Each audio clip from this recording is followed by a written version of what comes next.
రోజు వాడే ప్లాస్టిక్ మన బాడీలో ఎలా ఎఫెక్ట్ చేస్తుంది. ప్లాస్టిక్లో మనకి హార్మ్ఫుల్ హార్మోన్ డిస్టర్బింగ్ కెమికల్స్ అనేవి ఉంటాయి.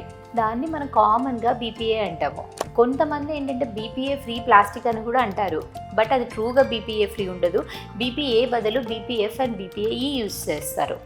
సో దానివల్ల మనకి ఎటువంటి బెనిఫిట్ ఉండదు. ఇలా బీపీఏ ఉన్న ప్లాస్టిక్ వాడడం వల్ల దాంట్లో హార్మోన్ డిస్టర్బింగ్ కెమికల్స్ మన బాడీలో ఉన్న హార్మోన్స్ని డిస్టర్బ్ చేసి చిన్న పిల్లల నుంచి పెద్దవాళ్ళ వరకు ఎఫెక్ట్ చూపిస్తుంది.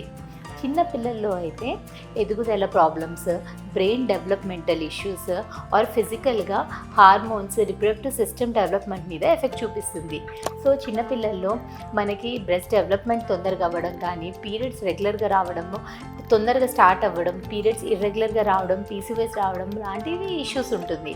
మిడిల్ ఏజ్ గ్రూప్లో ఇన్ఫర్టిలిటీ ఇష్యూస్ కానీ, అదర్ ఎండోక్రైనాలజికల్ ప్రాబ్లమ్స్ స్టార్ట్ అవుతుంది. దీంతోపాటు బాడీలో రోగ నిరోధక శక్తి అంటే ఇమ్యూనిటీని కూడా ఎఫెక్ట్ చేస్తుంది.